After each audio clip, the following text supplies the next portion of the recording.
Welcome back, everybody. Good to see you. I guess if you're seeing this now, Merry Christmas, Happy Holidays, all that. So happy you could join us. We have a very special guest today. I don't want to butcher his last name because I want to be as respectful as I can. But we have Andrew here with us. Andrew, could you please give a short, brief introduction to yourself for anybody who may not know who you are? No problem. My name is Andrew Radziewicz. Everyone just refers to me. It's really simple just to say Raz. That way to keep it nice and sweet. Gotcha.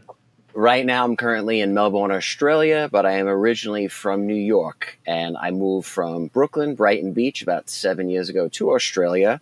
When I had lived back in New York, though, my background is basically I was in the U.S. Coast Guard in the late 90s. I had a massive UFO sighting in 1999.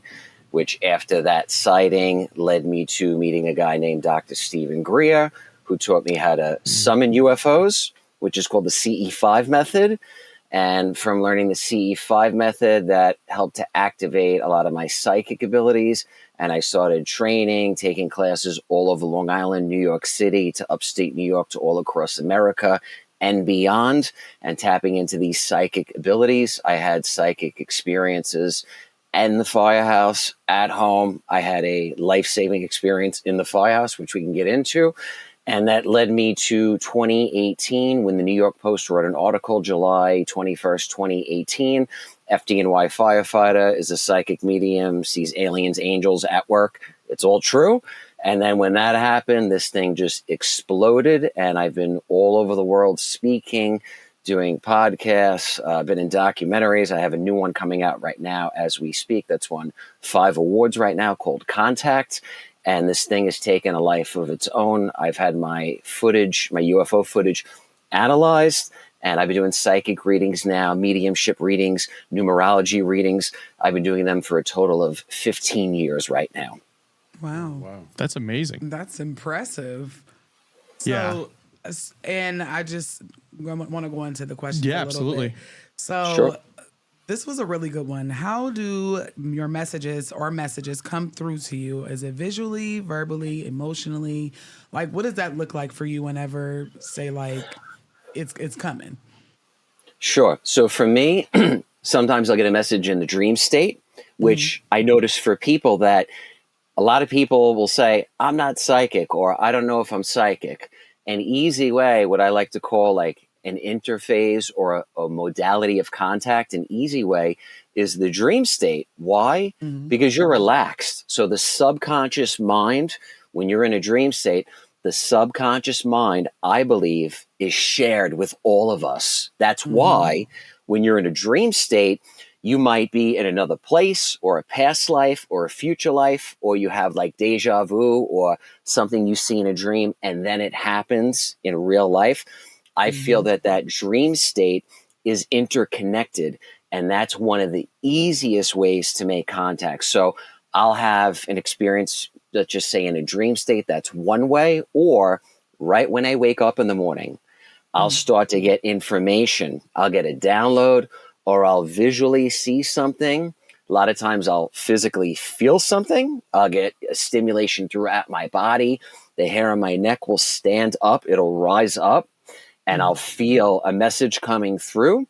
And then the visual part, though, that's what most of it is for me. Most of the time during the day, whether I'm waking up, or I'm sitting and meditating after a meditation, I will visually see images in black and white, and then sometimes in color. Most of the time it's just in black and white for me. And I'll see these impressions, these images coming in. And then once in a while, they will speak to me. Literally, I'll hear a voice or a tone or a vibration come through. For example, I'll hear the tone M, M, M. So I know that means the letter M or EM or something with that tone.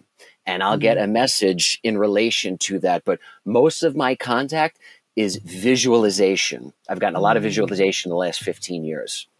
And I have a question. It kind of veers off. So whenever you say like they come to, do you ever have like, is it mediumship in the sense of like you're communicating with spirits, or like how does that look like? Because for instance, if you're in a crowded space and then do you hear things, or if you're talking to somebody, do their people come through sometimes?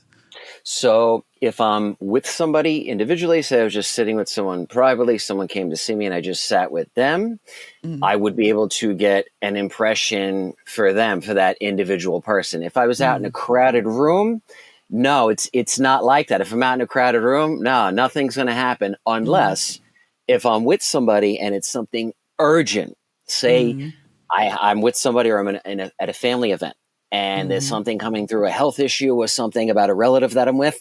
Yes, I'll literally visually see a part of their body start to get circled in orange. For me, it's orange. I'll see like an orange circle, just say, for example, on the shoulder. This is a true story. So I see a circle on a shoulder at a relative and I go, hey, is your shoulder okay? No, it hasn't been feeling good. Well, I think you need to go to the doctor and get that checked out.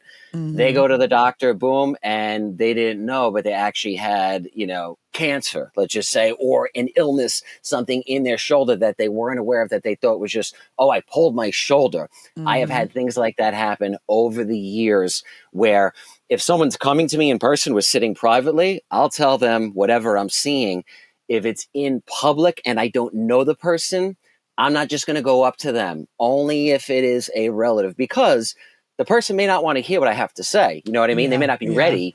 So if I say, hey, you need to go to the doctor, living in Coney Island, Brooklyn, they might say, bro, get lost. You know what I mean? Right. So I ain't going to do that. Right. Not going to fly. Not going to fly. So I've learned over time to turn this on and off, meaning I do my readings, I do whatever I'm doing there in the day. And then after that, I tune down, I power down, I have to recharge. And then I'm dad, I'm Andrew, I'm a friend, I'm this and that. But if it's something urgent, like I said, that's the only case that, whoa, hey, I have to tell you this now. It's up to you what you do with it. But if it's a relative, that's a little easier than just finding a stranger and saying, hey, you got to do this. That's not appropriate. I don't dig that. Right. Yeah. I've seen where people, mediums have approached people in crowded grocery stores and things like that, because they're like, sometimes they just have to tell them, like the spirit will not let them rest, and they're like, hey, tell them. So I was wondering, like, hey, how does that work for you? So it's good to know that you know how to turn it on and off, and it's just not a continuous like surge of energy just bothering you pretty much. So why do you think you see your visions in black and white? So when this first started, the first time I ever did this, I sat and meditated for a couple minutes. And I sat face to face with somebody, and all of a sudden I got a tingle up my spine, and boom, these images started coming in like an old Charlie Chaplin film, like literally like black and white, lightning fast. Those old films, it's like, ba, ba, ba, ba, ba, ba, ba. That's just how it began. That was the first thing. And it stayed like that. I still see it like that. Once in a while, colors will come in, but it's mostly black and white. Now, I don't know if that means that when we transition, where we go, is everything in black and white? Maybe. Right. I don't know. I don't know exactly. Yeah, it's interesting. Now, with you seeing everything in black and white, I wanted to know, is there a particular image that sticks out to you, like that you still take from the last 15 years? Yeah, well, it's interesting, right? So if I'm seeing something in black and white, what if there's something they're wearing that is important to the color? It's not in black or white. Say it's red, right, or blue. So I'm seeing in black and white. How do I identify, for example, a rose, right? Because that in black and white, what is that thing? You know what I mean? Right. So yeah, it's hard. Like what? Wait, hold on. So it took a lot of work at first to go, wait, that's a rose, even though it's in black. You know what I mean? So it just took experience. One of the most memorable things was something in that black and white phase was probably the first time I ever did this. And I sat with somebody and I saw a vehicle, like a car rolling, and it hit a telephone pole. This is the visualization I'm getting. And I could see someone's left leg literally being amputated, like cut off from the accident. And I'm saying this to a young lady. I go, did someone was in a car wreck and the car was in reverse and hit a pole or a tree or something like that stationary? She's like, yeah. I go, in their left leg specifically, I'm seeing the left leg, and there's like a slice and there's a V above them. Was this person's name Vinny or Vince? And she goes, that happened to my Uncle Vinny. Exactly. And I'm like, you know, and how do I know they're not lying or just saying this to make me feel good? Or, well, it takes months and months of just doing this. Because if if a random person right out there listening and you just have one experience, you could be like, well, maybe it was real. Maybe I wanted to make this feel like this. But if you're doing this every day or on your days off and you're doing it, boom, boom, boom, then you know, okay, hey, this is how I work out what these things mean or what these symbols mean. You know what I mean? It takes a lot of interpretation where eventually like the color thing came in, and that same thing, that's when it's on like a different level, like, wow, first seeing a mist of purple or something like that. It was a long time, many years of just black and white. So I just thought that's just what I'm going to see. It's easy to be a skeptic, you know, like she does readings as well. She, you know, channels energy and stuff like that. And, you know, sometimes I'll sit back and I'll watch her do her readings, and I'll be in the room, but I'll kind of stay to the side so she can have her confidentiality.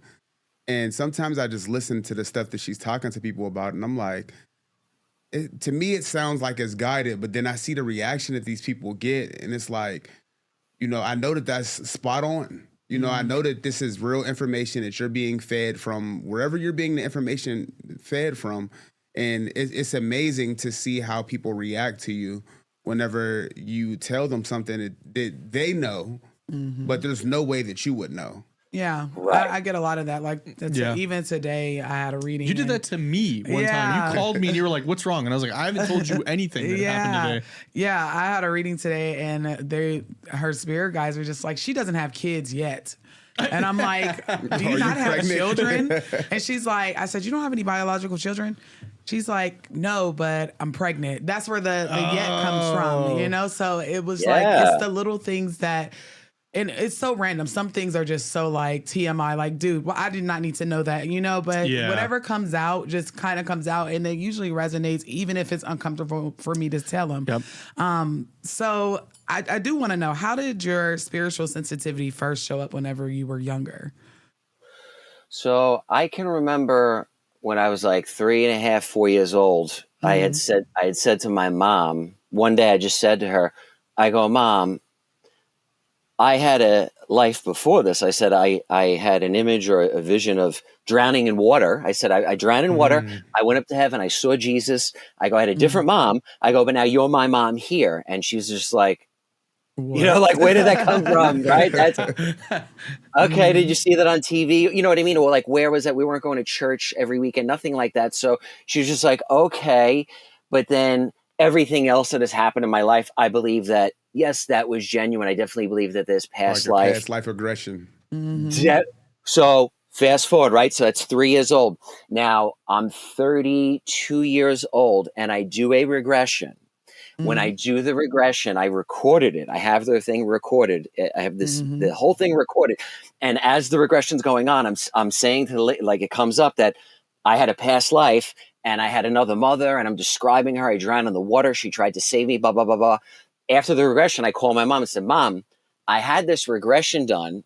And she's like, "What is that?" And I go, "Well, they told you about past lives and blah, blah, blah." She goes, "Yeah, you know what? When you were 3, 4 years old, you said to me what I just told you. You drowned in the water." And I'm like, "Wait, what?" Wow. I didn't know. I'm like, you know what I mean? I didn't know that my whole life growing up. When I was 32, she goes, "Well, actually," and I'm like, "Oh my God, this has been going on forever. It's not just like something new." Because during the regression, I didn't tell her the details.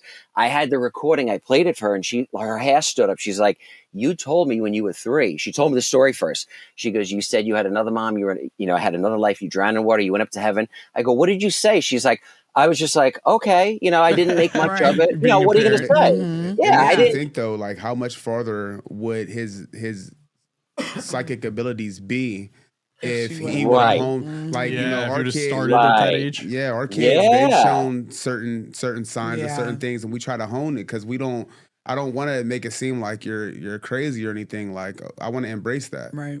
And plus, I'm a spiritualist, and it doesn't surprise me. Like, our children have gifts, and they're all eclectic in their own ways. So you're right. Like, even with me, if I would have known, years and years ago that I had a gift and I just wasn't hearing things in my head, keeping it to myself, how much further I would be in my gift since I would be practicing it. So it's definitely something to think about. Now, do you think the traumatic events in your life opened you up even more, like psychically or anything like that? Oh, yeah. So at first, I thought, right, you go through trauma, drama, people die, things Mm-hmm. happen in life. And that's just what everyone goes through, and it is what it is. And there's no way to really wrap your head around it Mm-hmm. because there's no answers. So, like, it is what it is. People pass away. I had a best friend die at 5 from a heart Mm-hmm. transplant. He had an artificial heart. They had did the surgery. It didn't work. He passed away. At 5, though, I didn't have much of a support network to, talk to. Right. I didn't have group therapy at 5. So it was Mm-hmm. like, okay, what do I do? And then at 13, my best friend died on a cruise. So it was like, Mm-hmm. I was like, but still, I'm like, there's got to be something more. There's no way you're here and then gone. And after my friend passed at 13, I started to get some visitation. Well, I thought he was trying to contact me. After he died, I would start to see outlines, impressions. I could feel his presence. And I'm like, Mm-hmm. I know something's going on. And he had a younger baby brother who was like 5 or 6 years old. I went over to his house to speak with his mom and baby brother after my friend died. And his baby brother told the mom, he said, oh, last night I had a visit. My brother came, he was in the corner, and the mom didn't tell him that the brother had died yet. Oh. So how's that Mm. possible? Right. And you know what I mean? I'm like, and I'm listening. I'm not saying anything. I saw anything. I just remember that, like, wait, he saw him last night. He said he was in the corner. The mom didn't want to upset him, so she didn't say anything yet. But she said he was in the corner last night saying, I'm okay. Everything's going to be okay. And I'm like, Mm-hmm. like I Yeah. knew, okay, something Mm-hmm. else is going on. How do I address this trauma? Now, a normal kid growing up in, Long Island, hanging out in Queens, going to the city, doing all these things, you're skateboarding, you're out, you're drinking, you're smoking blunts, you're doing what everyone Right. does. Like Right. that's how you Yeah. deal Yeah. with Yeah. things. We all been there. Right. Right. Yeah, you're not going, at least me. I wasn't going and meditating, going on retreats in my teenage years. I was playing Yeah. football, Right. have a girlfriend, doing normal things. So, Mhm. but I knew, I'm like, I got to figure this thing out. There's got to be something else going on. I know there's got to be another way to deal with this stuff. And as people kept dying, I started to get closer to whatever this was. I kept getting a little closer till finally I was like, all right, there's got to be what's that thing to take it to that next plateau, that next level. I'm sitting with my grandmother in 1993, just after my best friend passed away on the cruise. Was sitting on the couch watching Unsolved Mysteries, and I look at her and I go, Graham, when you go to heaven one day like they do on TV here, can you give me a sign like that, like on Unsolved, you know what they do? And she Mm-hmm. looked at me and goes, yeah, I will. We Mm-hmm. never, ever brought it up again, never said anything. We just left it alone. I didn't tell anyone. Like, I don't even know why I said it. You know what I mean? I Mm-hmm. wasn't like saying to everyone, hey, give me a sign when you die. I just said it to her. For some reason, I felt like, I don't know, just this, I needed to say it. So fast forward 18 years later, my grandmother gets sick, has cancer, passes away. Me and my mom, we go out to eat at a restaurant. And to make a long story short, there's a psychic at the restaurant, and he comes up to me and my mom and starts telling us things. He's like, someone's here and they had cancer on their face right here, a woman. We're like, yeah, that's exactly Mm-hmm. what she had. And he goes, you or your mother, who was born on Easter Sunday? My mom was born on Easter Sunday in 1956. And how would you Mm-hmm. know that? Unless Right. you know me, you know what I That's mean? very specific. That's too specific for someone that I've never Mm-hmm. seen in my life. This guy coming in, I'd never met him, nothing like that. So I was like, okay, maybe that, once again, maybe that's something, maybe there's a message there, maybe something going on. A year later, I track this guy down, get another reading. And then from there, this guy said, oh, I have classes where I help people tap into their abilities, blah, blah, blah.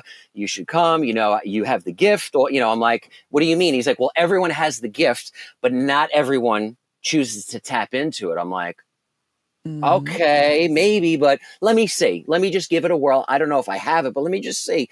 And I went on that weekend to his class, which is where I met that young lady for the first time and did the reading with her and saw that car in reverse. Oh, And I'm wow. like, Mm-hmm. okay. I still wasn't sold though. You know what I mean? I did this. I wasn't like, it still wasn't enough. I was like, no, I'm not. I don't know about this. Let me just see what's going on. So I went to the desert in California for a week because there was a guy named Dr. Stephen Greer who claimed that he was able to proactively communicate with UFOs and make them appear. And I'm like, wait. In 1999, I was in the Coast Guard and I had a massive UFO sighting. But maybe there's like a one-off. But if this guy can show me how to do this, all right. And if he can't, I'll tell everyone that it's a sham. You know what I mean? Let's see. So I went in 2011. I spent a week in the desert with him and 30 people I never met before. And the first night I tried to meditate and do this, nothing happened, of course. And then later on that night, in my hotel room, basically a green orb came into the room. I woke up at 3 a.m. I saw this green ball of light. It started moving up and down the wall for 3 hours until the sun came up. And then the next morning, I shared this with the group, right? What happened? And once I opened up and shared this during the day to that whole group, from that moment on, from October of 2011 till now, anytime I go outside, if I have a camera or not, I go outside and these balls of light will come, whether I'm in Australia, Brooklyn, Switzerland, LA, it don't matter. They're everywhere. I've filmed them. I've had them analyzed by MUFON. They've been in documentaries. What are they? Wow. I have my own opinions, but I believe what's important here is I believe that the afterlife, our loved ones, are connected to these things. I don't think they're just aliens from Zeta Reticuli. I think Like it's the deeper energy than source. that. Yeah. So I have a theory about that too, where aliens aren't necessarily like how we just said, like from Mars or anything, but like an ancestral plane is like, it's like a different dimension. It's like a different frequency. Is that kind of like where you're at with it? This is my understanding. This is the best way I could describe it. Right now, as we're talking, we're at 96 FM on the radio dial. When you die, you go up to 98. You go up 2 degrees. You're in heaven. You're in the afterlife. The aliens, the angels, the beings, they're all at 98. We're at 96.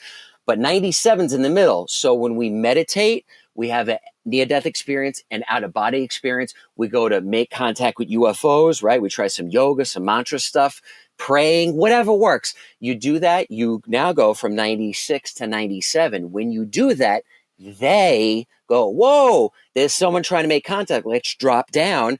Whoom. Now we're all at 97 FM doing our thing, exchanging, taking photos, blah, blah, blah, blah, blah, blah, blah. After, they go back to 98. We go back to this reality at 96. That's you crazy. think you 'Cause walk around at 97? Noah's a different frequency altogether. Yes. Yeah, I I feel feel like you're 97. Yeah, right? I feel Definitely. like I'd be just walking around Yes. and, my antennas is... So Sometimes I have to turn it off, and I've been Yes. looking for ways to fine tune it, and get it stronger and stronger, because this is just something that I started acquiring within the last 10 years, and I wasn't using it up until the last maybe like 4, so it's so interesting because it's like planes, but Right. Like different dimensions. yes. Well, like you think about it, like when I do a lot of paranormal investigations, and when we use a tool we like to use a lot is a spirit box, and it's literally just using radio frequencies. Yeah. As like an easier medium for that. It's like same thing as like using an EMF detector where it's detecting electromagnetic. It's, maybe it is your point. It's able to see 97 Right. FM as opposed to we Yep. can only see 96.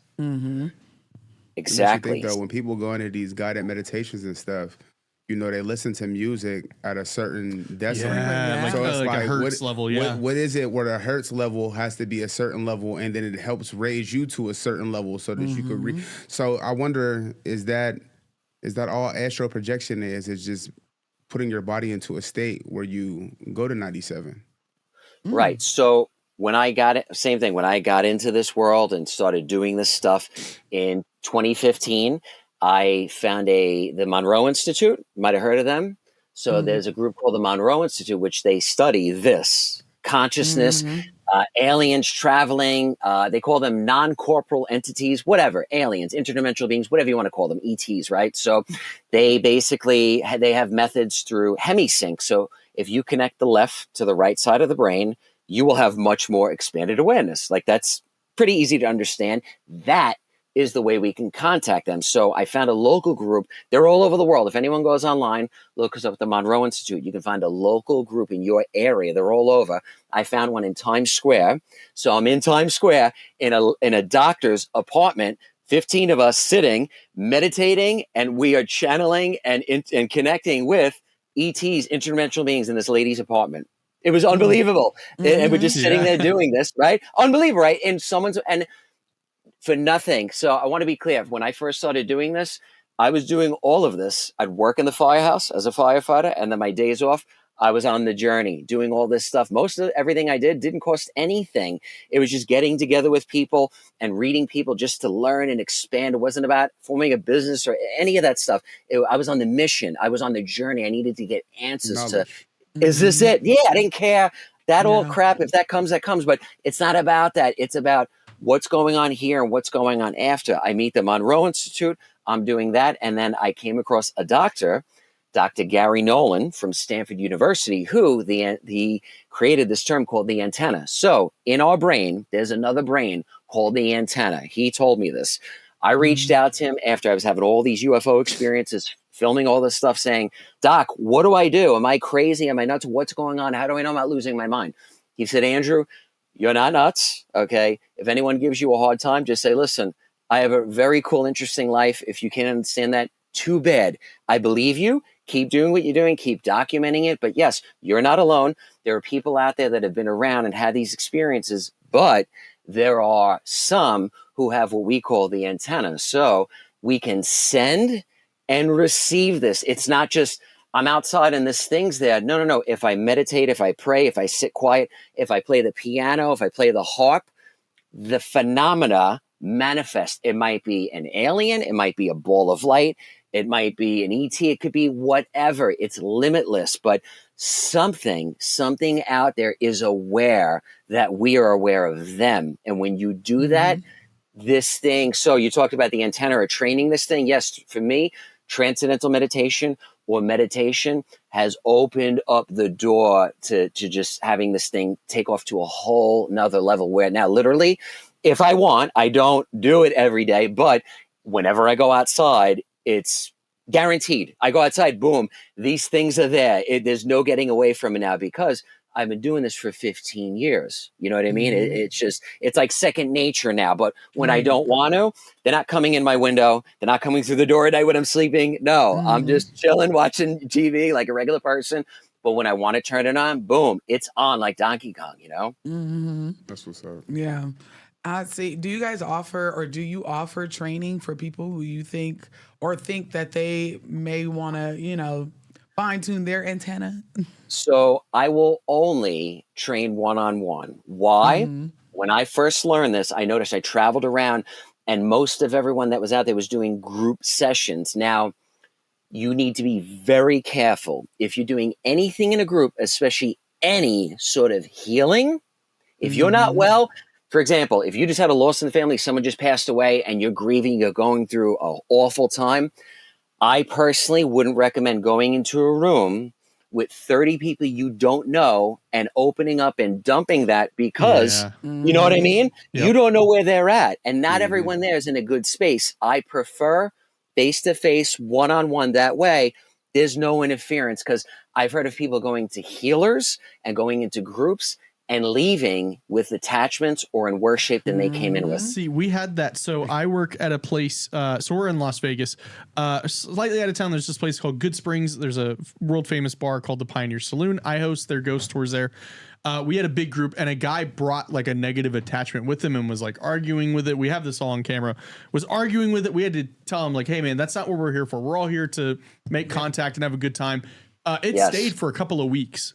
And like, I always like, and so now because of that, we cut down of like our group numbers. We're like, all right, now we're only taking 5 people because at that point it's like, is everybody in a good space? Yes. Okay. Then let's continue. Right. You never know what people are bringing with them. Yeah, absolutely. When people say to me, who do you like to make UFO contact with? Do you do like 100 group sessions? And I'm like, no, I don't want anything to do with that because same thing. I know my energy. It's serious. This is no joke. I'm not messing around. So most of the time when I'm doing this, I'm alone or my wife is a contactee. My daughter, she's a contactee. You know, this is just how it is now. Or I have a couple friends. Same thing. It's right to business. There's no BS with this. Don't bring this to my house. I don't want it around because I have heard stories or I've been in a group and I felt something off or somebody there was like, go around the circle. Why are you here? What brought you here? And someone's like, my husband dragged me here. What? Right. Why'd you come? I don't want you here. Get out of here. Like, seriously, because that's the night years ago when I first learned how to do this. I'd be sitting in circles and I'm like, wow, like there's not much coming tonight or what's going on. And then we'd hear, oh, well, I really didn't want to come. My husband dragged me here. And I learned, oh my God, they are affecting the hive, the collective mind right here. Yeah. Oh my God. So anyone listening, if you want to, I do a lot of numerology readings too, but to keep it real simple, if you want to improve your life or you're working towards something, look at the 3 to 5 immediate people in your circle. Mm-hmm. If they are doubting you or telling you that why it won't work, they gotta go. Mm-hmm. They gotta go. I don't care if it's your best friend, whatever. You got to have that talk because that will limit you. That in your why? If I'm talking to someone during the day and they're all negative, when we go to sleep at night, because I have a relationship with them, whether they're my relative or my friend, we are in the subconscious realm now together, dreaming together. Mm-hmm. I don't want baggage. that. Yeah, that's energy Exactly. transferable. Exactly. So people like, oh, but my mom, oh, but my dad. I am telling you, that's fine. Keep doing that then. But if you want to change or improve, set that boundary, set that border, limit them as much as you can, and then keep 3 to 5 people around you that are on board with you. See how your dreams change. Mm-hmm. It's no joke. Yeah. Serious. I always like to say, well, energy never dies. It's super transferable. It is always moving, even at the molecular level. So I totally get like who you be around and the energies that they hold. And you can feel whenever you are around someone that does not have, they're not on the same frequency. Like you can feel it. You can feel that, like you can feel, okay, yeah, no, you're really low vibrational, bro. You get out of there, and so many times people pick up attachments and different things because it is their mom or it is their sister or brother whenever they should have probably cut the issue off at the root. Or even putting yourself in certain environments, like for instance, my good brother over here, he goes to right, a haunted place, and there's It's 100 years old. I have had something follow me. Yeah, I have had something attached to me once.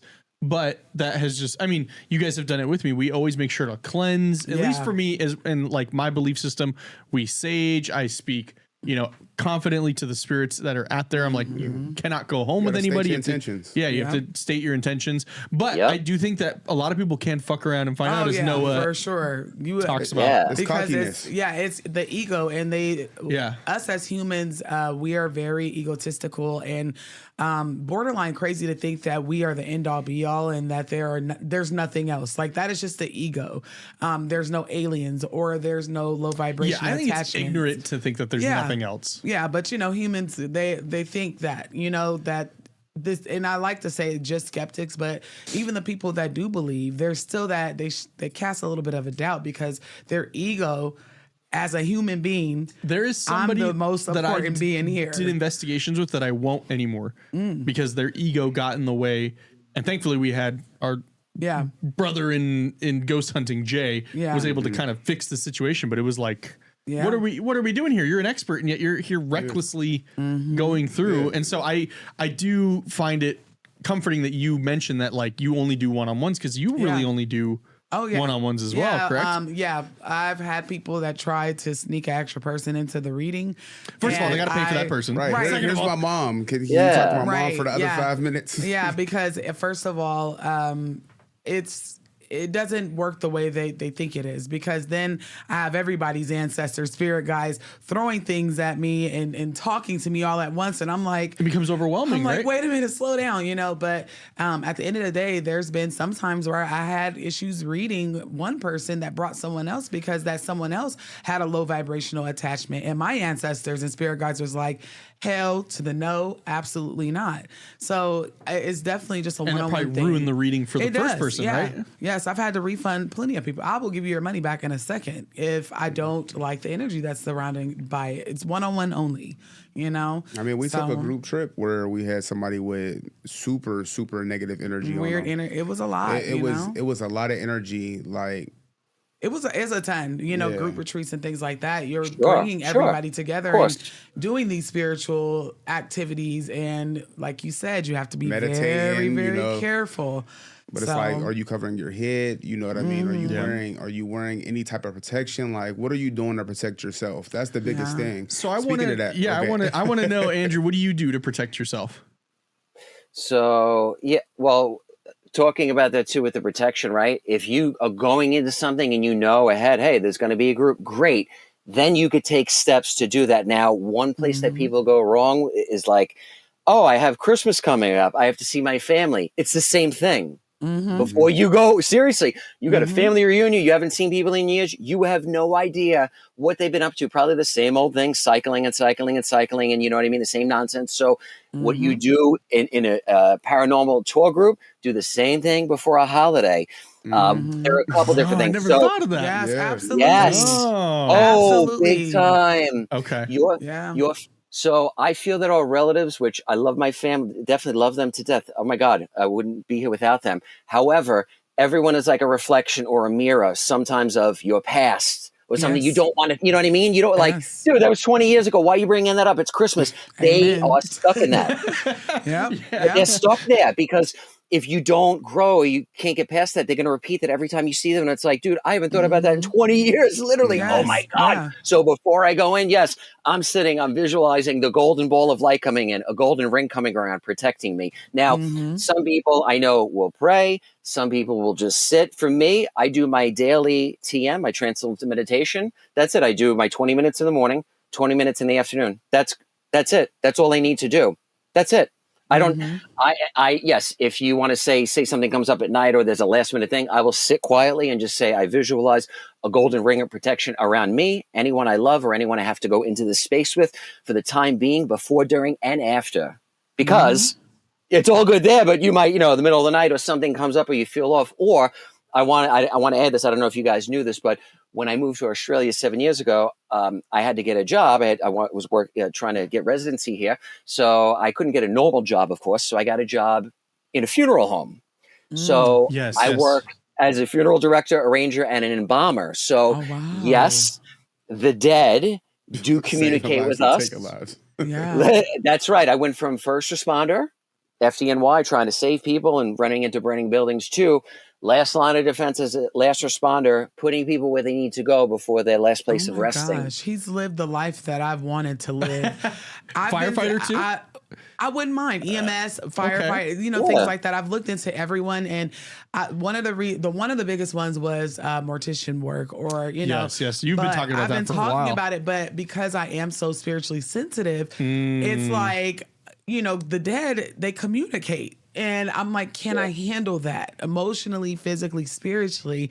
Could I handle embalming a baby? Could I handle, a person speaking to me and I'm looking at that person? It's different whenever you're I just know you doing though. a reading. You'd be like, hush, let me do this. Yeah, like I'm very like eclectic in that way. But I'm like, how was that? You being like spiritually inclined and sensitive and then working in a morgue?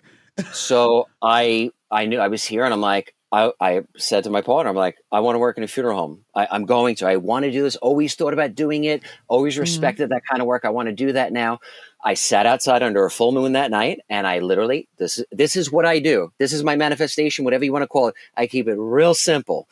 I sit outside, and I just said, I am, present tense, not I want to or will. I am working in a funeral home, or you can even say, I am happily working in a funeral home, however you want to say it. Yeah. I said that out loud. I just took a minute or two, nice and quiet, and then let it be. The next morning I woke up, opened my computer, bang, listing came emailed to me for a job in a funeral home down the block from my house. Now, I want to be clear. I'm living in a different country. I don't know anyone here. I'm not in New York anymore. I am in the middle of nowhere, Australia, and there's a funeral home where I live. I have no idea. And I walk in not knowing anyone, and I'm like, they're not going to hire me. I have no experience. I go in. There was a person that had like a decade experience. They hired me on the spot, and I'm like, I know I want to work in the back. I know I want to prepare them. So I'm like working in the funeral home, working around, and I'm looking in the back, and there's a girl working back there, and I'm like, I want to do that. She's like, have you ever done this? I was like, no, but I know I can. I just have a feeling if you show me what to do, I'll figure it out. Literally the next week, the main girl working tore her wrist. She had to get hand surgery. They said, we need someone to go in right now. And I'm like, all right. I had no idea what I was doing. Right. I'm like, okay, I'll figure it out. I better figure it out. Right. And literally within a few weeks, I went from preparing a few to preparing for 10 funeral homes in the area. Wow. 10. Crazy. I was Wow. doing Wow. 10 to 20 preparations a day. Of course, the first day I'm in there, a baby comes in, of course, and I have a newborn at home, of course. Right. So Right. I could tell you this, when I am there, when I'm in the mortuary preparing and doing all of that, I had a great sense of, it was just like when I was in the firehouse. If I went to a fire, a medical call, and a baby was unresponsive, you cannot take it on emotionally. You can't, because you'll dwell on it forever. I Right. had a way of just separating Yes. work and being professional from emotion, and a lot of people can't. And I Yeah. just did the same thing in the firehouse that I did in the funeral home, and it just works somehow. It's like I was doing everything I had to do. I was helping and you're there with the family, right? You know, consoling the family, and then you want their child to look immaculate, or Right. you want their mom or their grandma to look 20 years younger, because when you embalm them, you could have magic occur. It is incredible when a family comes up and goes, "How did you make my mom look 20 years younger? Oh my God, what did you do?" You're This like, is the that's last time magic. we're ever going to get to see them again. And that's Yeah. all they'll remember, is how they looked in the casket that last time. Yes. And Yes. and believe me, if it ain't good, you'll hear stories about people yeah. that prepared them We wrong. still And Oh yes, I still talk about my great grandmother, because I was like, who the hell is that? Or even your friend, or Yeah. Oh, no, our cousin. Our cousin with as the well. eyebrows. Yes. I don't have a lot of experience with people passing away in my family, because we're all relatively young. Like Right. even my great grandmother was young, and they just did not do a good job. You know, I was just like, I don't know who this is. And even with my cousin, I was like, girl, where's your eyebrows at? I had to go behind, the funeral director, and embalmer. And I'm just like trying to make her look as much as herself as possible. And it's just, I really, really, everything that he does, I have had so much interest in. She definitely talked about wanting to be a I mortician. want Oh, to yeah, be she's at mentioned it on the show mortician, yes. weekly. And I thought about going to mortuary school, and I'm Well, they like, have one here now. Yes, they do. And I was like, okay, but I've never actually met any. I'm mutuals on TikTok with some, but I've never met anyone that actually does it. Oh, So- we got some more people we can introduce you to. But Yeah. yeah, we got Andrew right here, who's Yes. not only has done it, but is also on the same, I would say, spiritual wavelength as 'cause you. that's the main concern, is that, I'm trying to embalm someone's nana, and they're like, hey, I come into me. Let me and tell you talk. something. Let me tell you something real quick. So let me ask you this, because with you have been an embalmer and plus you're a psychic, have you ever had an encounter while you were embalming, and do the dead come to you as the same as like they were in life, like with a sense of humor and all that good stuff? So, right, I'm working in a funeral home, and the two ladies that helped break me in, mentor me, they had psychic abilities. Go figure. Of course, right? Go Of figure, right? course. Of any place I'm going to end up. I walk into the mortuary. There is a poster on the wall, an old painting, like an old stitch, like a piece of cloth stitch with Anubis on it, the Egyptian god. So I knew I was in the right place. He was the god of the dead. Yeah. Immediately, He found his ah, people. my people. But, depending on where you work or what funeral home or wherever, I walked in and they don't play that. You know what I mean? They're not all like that. So I was like, whoa, what's that? That's really cool. I know a lot about ancient Egyptian and mythology. I've studied ancient Egypt. Oh my God, I know all about the gods. I love it. So I knew I was in the right place. So they broke me in and they were like, Andrew, you're psychic. Why are you doing this? You should be a medium full-time, blah, blah, blah, blah. And I'm like, I need to get my residency. I need on-the-job books. I can't get my, I can't open my business yet. So, well, whatever. I love this. It was amazing. So they were like, Andrew, you picking anything up? So what we would do is somebody would come in before we'd open the bag, right? They were still in the bag.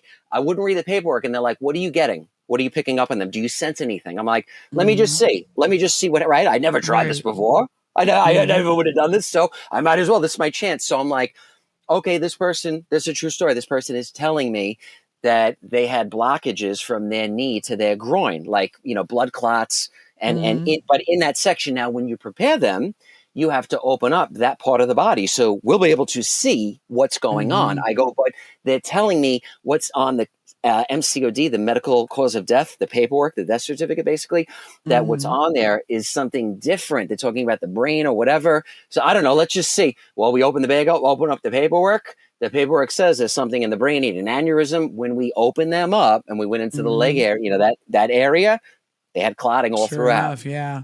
So we knew, okay, now we kept doing this. So one on this, you people, oh my God, this is a great story. So, and this is true. Now, everyone knew. My bosses knew. My supervisors knew I was psychic. There was no, because the girls told everyone. They're like, Andrew's psychic. Blah, blah, blah.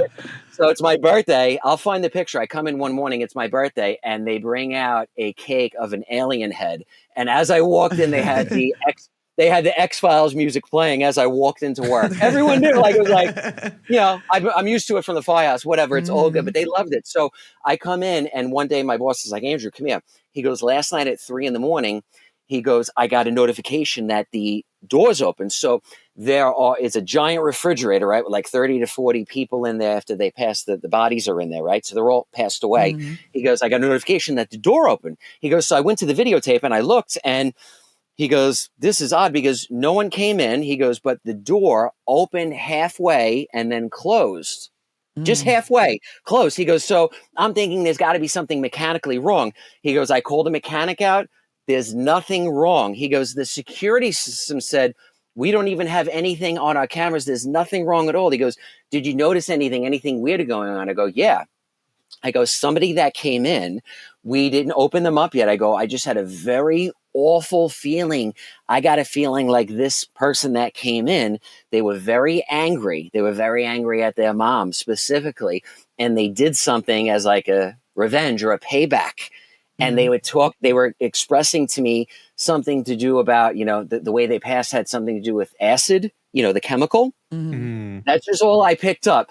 And I remember saying to who I was working with, like, we can't wait for them to finally leave because now the doors are opening and closing. I saw the video, 3 a.m, the door opening and closing. There was nothing wrong mechanically with that door.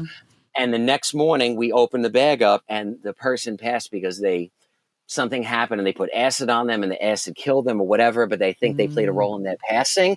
Soon as they left, everything was fine. It was just like the weirdest, you know what I mean? You could tell they weren't at rest. They weren't. So people say, oh, people in heaven or hell when they die. I will say heaven or hell is in your mind. So if you believe that you're going to go to a physical hell or a place like that, you might be there already. Like literally you're living in hell. And when you die, you might be there. I don't know. I just know heaven or hell, I believe, literally is something we project. We have an image of it. So be very clear about what you speak, because when you speak, your words are spells. That's why they call it spelling. You are casting a spell. Literally, you look in the mirror. I am ugly. I am worthless. I don't deserve this. I hate myself. You're going to get that back. Believe me. Be very clear about what you say to yourself. Exactly. And the same thing, if you're living that life, you're struggling, you're like angry and this and that, and then my experience doing this for 15 years, if you play a role in your passing, meaning if you're responsible for your death or you take your life, you are going to transition, and whatever problems you were dealing with or not dealing with here, you're going to be stuck. You're going to be waiting there until your relatives die to make amends with them, or they hopefully find a psychic and the psychic can make amends for you. Because your soul, my understanding is that your soul needs to do the work it needs to do here while you're here. Make your amends. Do the right thing. You don't have to be an angel, just be accountable. But if you scheme or you scam or you're trying to run from your things and you think you're getting away, when you die, you're going to be begging, you're going to be aching for your family to try to make those amends. There's no getting away with anything. So yeah, the funeral home, oh my God, unbelievable. There was several encounters. I heard everything and saw everything from literally people. I would come in the morning and I'd hear running up and down the hallway on the carpet. And I'm like, nah, come on, that's crazy. Like, stop, right? That's like paranormal stuff on Discovery Channel. Stop. So I don't tell anyone. I don't tell the girls. I don't say anything. I'm eating lunch with the other girls. I worked at all women mostly. They were amazing. It was so great to me. And the women that had been around 25, 30 years was sitting eating lunch one day. And they're like, Andrew, what time do you come in? I'm like, oh, I'm here at 6 every day. And they're like, did you hear Timmy? And I'm like, what are you talking about? They're like, little Timmy, he runs up and down the hallway on the carpet.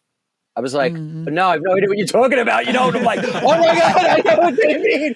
Oh my God. Because I don't want to tell them. This is early on. I didn't want to tell them and then be like, oh, he's a weirdo. You know what I mean? I was feeling out. what's Right. going on, but they revealed to me first. So I was like, oh, and they're like, yeah, you'll hear the door handle jiggling. They're like, you might see weird things. And I'm like, okay. So one day I'm in in this room where we would arrange, families would come in, we'd sit with them and pick out coffins or pick out whatever you want to do. We get up from the table and we're walking to the back room where the coffins are. And a man in a suit walks across the room. So I was like, wait. I'm with somebody. We're both walking and we see this person in a suit. I'm thinking they must have walked out like a back door or whatever. As we walk into the coffin room, there's no door. There's no door. There's no person. And it's not just me. I saw this. The person I work with saw this. And we had a family with us, a man and woman. I know they saw something. We were just like, nah, right, couldn't be. Once again. Anyways, if you look over here, we have these packages. Right. Yeah, right there on that side. No, you have to just distract them and keep going. And then after, then they were like, yeah, Andrew, you're going to hear all sorts of things. So I met a Greek priest, same thing. He told me, Andrew, on Sunday morning, when we have church service or a funeral, he goes, myself and people that come here in the church have told me that they have seen black shadow figures running across the church in the back during church service. So it's not just me. It's not just people on the internet. This guy would never go out and share this story, never talk about it publicly. For some reason, I'm sitting eating lunch with the guy and he tells me all these paranormal stories. I didn't tell him anything about me. I'm just sitting listening like, I knew it. I knew this stuff's going on. So it's everywhere. Yeah, that's my main concern is that can I handle it? But I literally I'm interested in it, and goodness, I really, really in the future am going to consider it because I don't know why I love the dead. I just do, and they don't scare me as much as the living do, but it's still like, don't walk up on me. Don't scare me like that. You know, I still want my space. Right. It's the boo that makes me like, kind of weary or whatever the case Like, knock on the is. door before you come in. I want to be clear, working in there and being open, right? I don't know about not being open. Some people told me stories of things they heard. So a guy that's not open, same thing. He brought a coffin in the morning. He went out and smoked a cigarette, came back in. There were 3 fingernail scratches around the whole coffin. Oh, no, thank you. Yeah, see? I'm a scaredy cat still. He even saw though that. He saw that. Not me. I'm just saying he saw. So, but I want to be clear, right? You and I, or people like us, you're doing this work. You know protection spells. You know all these things. People that are just going about their lives, they're not doing protection spells. They're not. So when you sit down at night, that's why it's so important. Right before you go to bed, what is the last thing you're watching? Now, I'm not saying you or I, but a regular person. If you're watching Netflix or this murder or whatever, and then you go into work in the morning, you're wide open. You're wide open for anything to come through to you because you're hitting a part of your brain or, that antenna or whatever you're activating. You're opening a lower realm, right? Something negative, not, I watch, something on Gaia, something positive, enlightening. If you're watching a lower vibrational type thing and you don't cleanse that, there's nothing wrong with that. I There's tell nothing my wrong with that. followers all the time, don't you dare fall asleep listening to me. Like, don't, because my content isn't I don't, because then meant it plays and I get the Yeah, like- monetization. But that's me. Listen, I'm my married to thing somebody is, who watches police body I cam watch footage police every body night. cam footage and Yeah. I fall asleep to it, but I also I do all the time, I'm also somebody that takes spiritual baths. Right. several times You a week. cleanse yourself I pray regularly. over my body before I even close my eyes. Yeah. This is just for it to be playing in the background. But the average Joe and They- Jane is not doing They don't even that. shower regularly, let No, alone yeah. spiritually cleanse like I've had themselves. people. Somebody came on the show one time and said, "I fell asleep to your channel, and I had a weird dream." And I'm like, Yes. "Do not fall asleep to my channel." As a matter of fact, make sure you cover your head when you watch my channel. So I totally understand what you say. Like, I refuse to fall asleep on scary movies, documentaries that talk about demonology, anything. And I even tell my kids, like, you guys do not fall asleep to anything low vibrational, even if it's just a movie. Because we all know that everything has energy to it. Yeah. So I right. Other definitely people's agree. YouTubes, like watching the content that other people, put out there. Like, we have to tell our kids that. I did have an additional question, kind of based off of what we were talking about, where you were talking about writing spells, where we would call it scripting, which is something that was super big.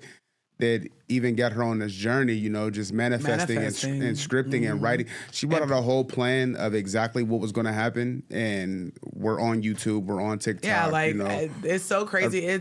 We all have the same practices, and we just call it different things, because that's exactly what I do. When I want something, I'll wait into a full or new moon, especially if it's something that's new and fresh that I've never practiced before or done before. And even me being a content creator, I wrote down, I'm a YouTuber, and I'm content creation is my number one source of income. Not past tense, saying it right now. And then I meditated on it, and I said it is done, and I didn't worry about it. So it definitely. You can even do it with your life. Like I'm so happy where I am in my marriage right now. We're on vacation for the 4th time this year. Yeah. These things really manifested into our lives. Yeah. You know what I mean? Instead of saying I'm crazy. Broke, I'm single. Well, I did it with you. We did it for me to move out, and then all of a sudden I moved out. Yeah. Or don't tell nobody you're broke. Tell people that your finances. I'm living the dream. No, my finances are tied up, and I'm waiting for them to pay dividends. Yeah. You don't say investments waiting to. Yes. So that's interesting as well. We all do the same type of things. So Andrew, we only have a little bit of time left on this interview. I do want to jump into. Can you walk us through your very first UFO encounter? Yeah. So 1999, when I was in the U.S. Coast Guard. I was stationed in South Florida, St. Petersburg, on a 210-foot boat. I was the lone night watchman on top of the boat. I'm up there, and every 5 to 10 minutes, you take night vision goggles or regular old school binoculars, and you scan the perimeter looking for anything moving. Okay? Boat, aircraft, military, anything going on. This is 1999, though. So this is way before cell phones, drones, you know what I mean? Well, old school, exactly. Yeah. So I'm up there and just looking, and all of a sudden looking straight off the boat, just to the left and up, right? And I saw like these 2 round, silverish, white type objects moving, and they were moving in formation. One was just slightly after the other one. So I'm thinking it's got to be a military thing. I don't know. I just called down to the officer on duty and let him know. Call down to the radar man. Hey, I got this right over here. You see anything? Next thing I know, they come up. We're all looking at these objects, and they're just going. They just keep moving. One slightly in front of the other one. Next thing I know, there's about 20 of us on top of the boat, all passing around the binoculars. We could see with our naked eye. We're all looking at this thing. The radar men told me there's nothing on the radar, which is impossible. It should be detected, whatever it is. So, okay, whatever. Now, after about 10, 15 minutes, the 2 objects come together. They merge as one. And when they merged into one, they just vanished. No trace, no trail, no sound, gone. Now, when I saw this, I didn't feel threatened at all. I felt this overwhelming sense of love. I felt this connection, whatever it was. I wasn't thinking this thing's going to attack us or, nothing like that at all. I just felt fine. Like there was some deeper meaning or something going on with this object right there. Am I in the right place at the right time? Wrong place at the wrong time? I have nothing to reference it with except, watching Unsolved Mysteries maybe, but I'd still, at the time, I'm not thinking, oh, remember that Unsolved? I'm just like, okay, I'm seeing something at the time. Well, that was the first encounter. That was in 1999. And at that point, I'm asking my shipmates, hey, what is this? What's going on? And they're like, don't worry, you're going to see a lot of things out at sea. We don't have to worry unless something is, an active threat or engaging at us. There are a lot of UFOs in the ocean, out in the sky. And then from that point on, I saw things out of the ocean in the sky. And then, so how do you feel about all of these like Pentagon meetings and congressional meetings? Like, what is your stance on that now? Absolutely. So one of my friends, Sarah Gam, she's a scientist, a Pentagon scientist, and a contactee and a psychic. You need to get her on. She's incredible. So same thing. She can, what I'm doing, same thing. She can tap in. She can communicate. She's a psychic. Incredible. So what's amazing is the people on that side in the Pentagon, in the White House, there's people like us now. That's why I'm bringing that up. That's why it's so important. Years ago, we are talking to people, no offense, but they're just a little outdated. You know what I mean? They're like, we still got to cover that up, kids. Shut up. Don't worry about it. But now the guard is changing where I can tell you, I know for sure, for a fact, the sitting members of Congress, the majority of them have had a sighting or a first-hand contact experience. Wow. Yes. Now, they may not want to talk about it, but I know for a fact. Yeah. They have that had was it. a clippable moment. That is why. That's TMZ Yeah. straight at you. No, I'm telling you totally believe seriously, it. straight up. Yeah, you got to think about it. This is 1999 that he's Yeah. seeing this, and Yeah. they're like, other people are like, well, you're gonna see a lot of SCN. They're like first time. You can't Yeah. hide that stuff now. You can't Right. hide it. Yeah, Now what? you got TikTok, you got all of these Yep. different platforms Right. where people are. Everybody. We had lives the on their one phones. here in the backyard. Yes. The backyard Yes. alien Yes, strip and that club. thing. UFO. The strip club. Yeah. Yeah. Hey, shout out to them. They know where to Yeah, go. there was a UFO or a UAP hovering over Sapphire Strip Club, and they were looking at this, and I was They were like, there "Oh for the my chicken wings. gosh!" They were there for the chicken wings, They and definitely it was was. singles night. Yeah, and then we had a couple of different experiences where it was in the backyard. The news came out, and Yeah, and it was so brushed so quickly under the rug. Yeah, but I mean, we're up the street from Area 51, so it really doesn't surprise us. But it's very, it's just I'm gonna reach out to the organization here, Monroe, just to, yeah. just I want to know see. what are your thoughts? What you being in a Coast Guard and you working on? See, I believe that outer space is really in the ocean. Mm-hmm. I believe that like the aliens and stuff are really coming from out there, underwater. Yeah. You know, because you have more mass of water versus anything else. Yeah, we're like Right. 70% water. And then you always have, the military, they're always bombing water. What are you just throwing bombs in water Yeah. for? Yeah. What are you blowing up? And And then they blew up Area 51 a lot. Yes, and- yes. I feel like there are different species, almost like different races of aliens. I feel like some of them do live in outer space, and some of them do live underwater. I feel like there are portals underneath water that kind of connect the two. What do you think? Do you think they live underneath water? Yes, so I know for same thing for sure. When I was in the Coast Guard, there are U.S. Navy bases, like private ones you will never hear about that are not on the map, that are in the ocean and at the end of the Bermuda Triangle. They have U.S. Navy bases. So there was a TV show, which you might be able to find this. They go and they're looking in the Bermuda Triangle and they find this electrical cable near a U.S. Navy base, and it goes down and it just doesn't end. It just keeps going. So I think I've seen they that. are that deep down. They are way down there. And yes, I have seen them with my own eyes come out of the water down in the Caribbean, Gulf of Mexico, that area. I had seen them when I lived in Coney Island. You see them come out of the water. When I live here in Australia, I see them just appearing out of nowhere, right near the water womb. And there's something about us and being near water and having phenomena because we're 75% water, right? So there's some connection. Looking in the sky, I think that's the distraction.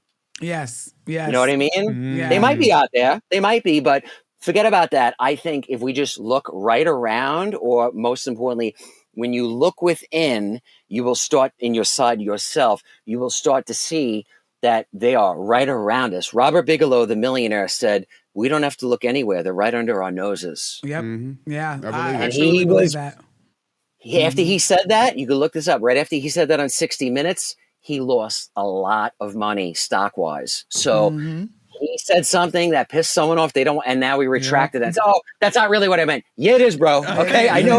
Please let me have my Stop mega it, yacht bro. back, please. Yeah. Cut it off. I hate when people retract something. Listen, if you say it, just keep it 100. Right. Stop with that crap. Stop. Stand on it. Shut up. Because this is deeper than money. When you die, I don't care if you're a millionaire. You're not taking that to the afterlife, bro. Wake up. You know that. You know better. He studied this stuff forever. He knows about the afterlife. He knows how real this is. We need money to study this stuff. Yeah. But I feel that they are right around us. And when you meditate, it's like this. Some UFOs are right now in the sky right now. It's just, if we went outside, we're like, we can't see them. can't But when see you them. meditate, yes, when you You're not in meditate, the though, right I'm like, frequency. Yeah. exactly. And then I'm like, Yes. hey, there's one there. Sometimes people are like, I don't see it, bro. And then I will take my night vision. I have a Psionics night vision carrot, and it's called the Aurora Black. If I take that and I'm like, hey, I see a UFO with my naked eye, sometimes people will go, I don't see it. When I have that camera, I go, it's right there. People will look through it and go, oh, now I see it.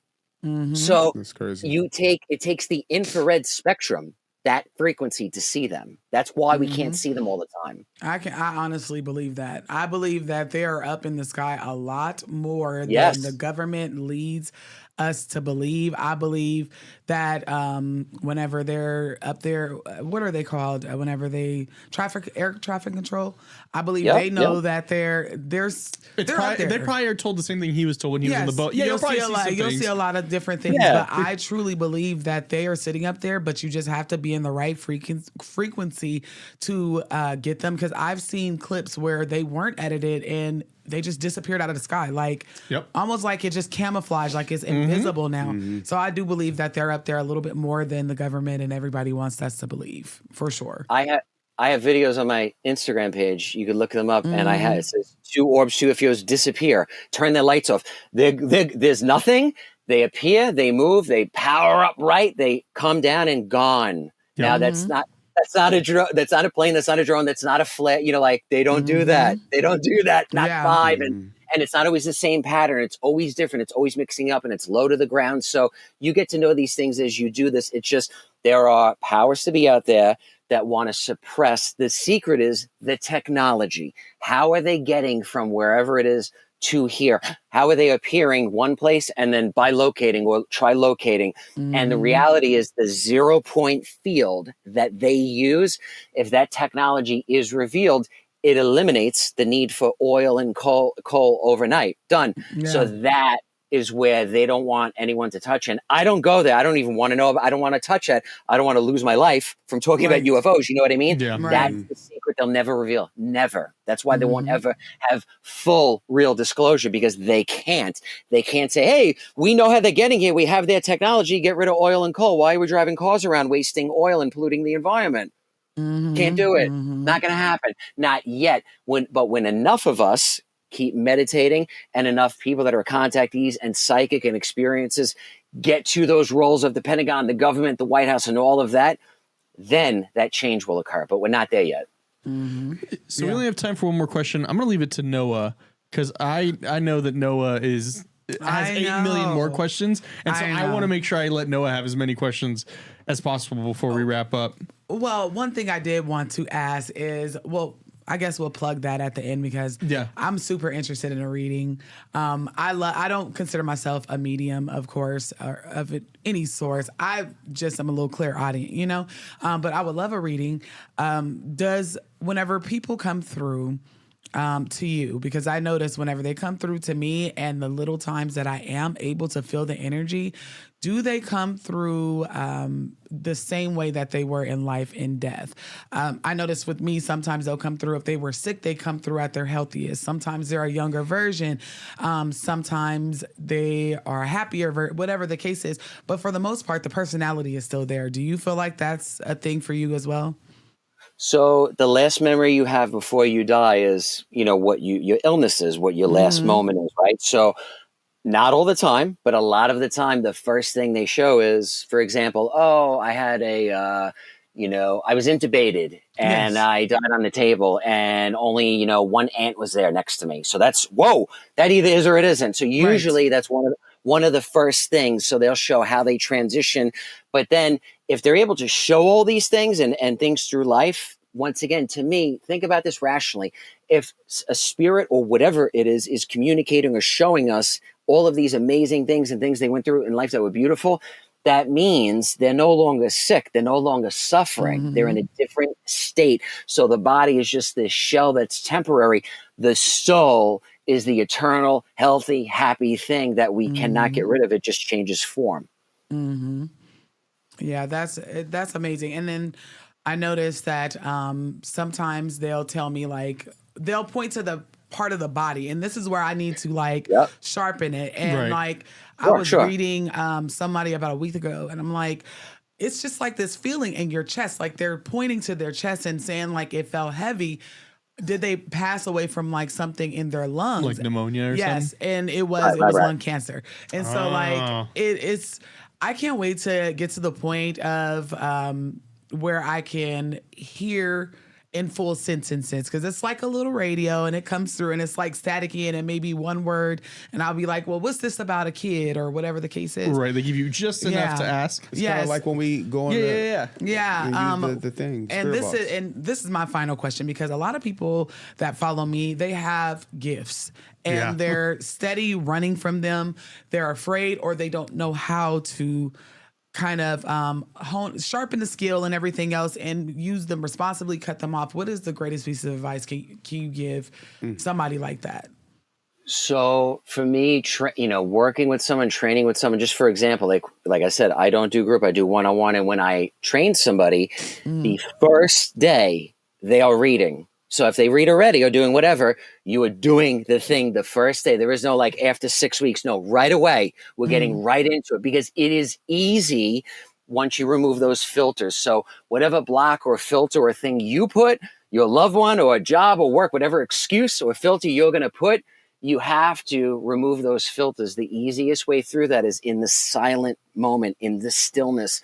For me, it is through just a silent meditation or transcendental meditation, getting in that grounded state.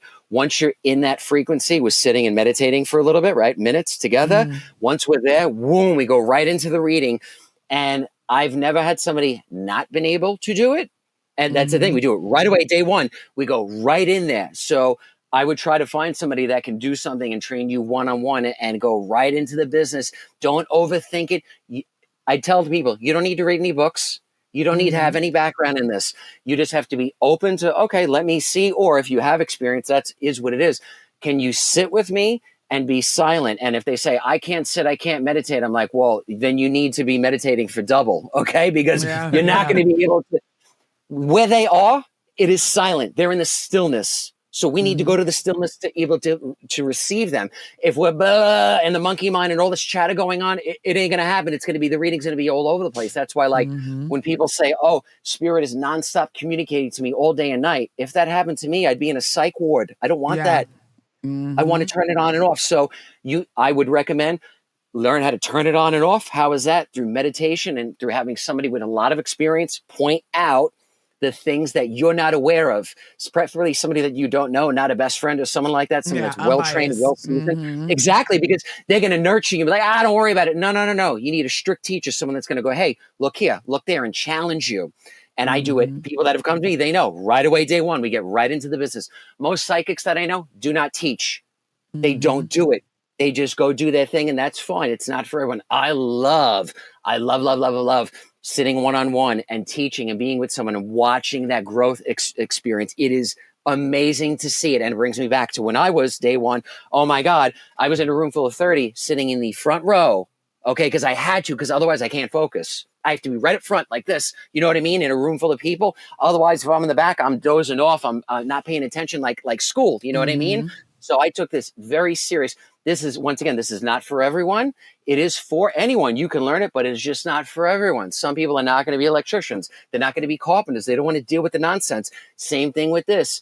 But I would say go out, do your research, do your homework, make sure somebody has an experienced background in this. And I would, if you have access to them, which the internet we do, find them, pick their brain before anything happens in life, and you won't be able to, you know what I mean? YouTube videos will only take you so far, but if you could do a one-on-one with somebody, oh my God, because the people I want to train with now, and I still train, they don't do classes. They won't teach anyone. You know what I mean? Those days are long gone. So you just don't know where someone's going to be at in life. If they're still offering psychic development or classes, find them and learn from them. That's dope. I definitely am interested. I follow you on Instagram, so you'll hear from me soon. Yeah, no problem. Anytime. So I've never communicated with an alien, so I want to say it's like anything.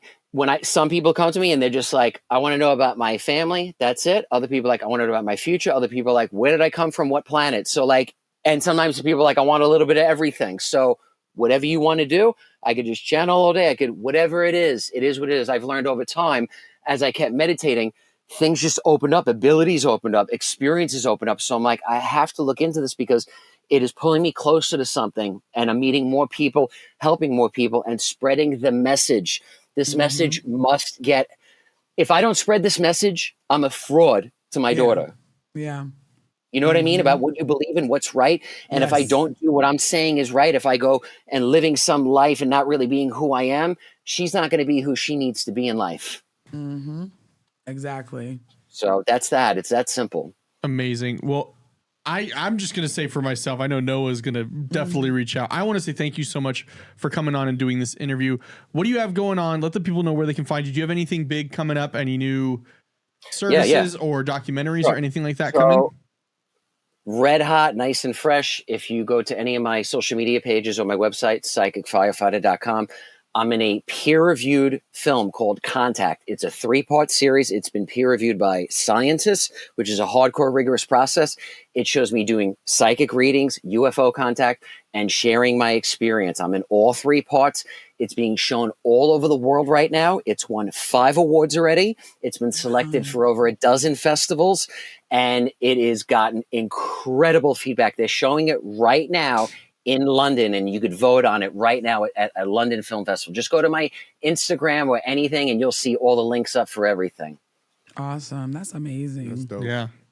Definitely one of the cooler guests we've had on the show. Yes, very, very so much. Yes. Like like I said, everything that he has done, I'm like, I want to do that.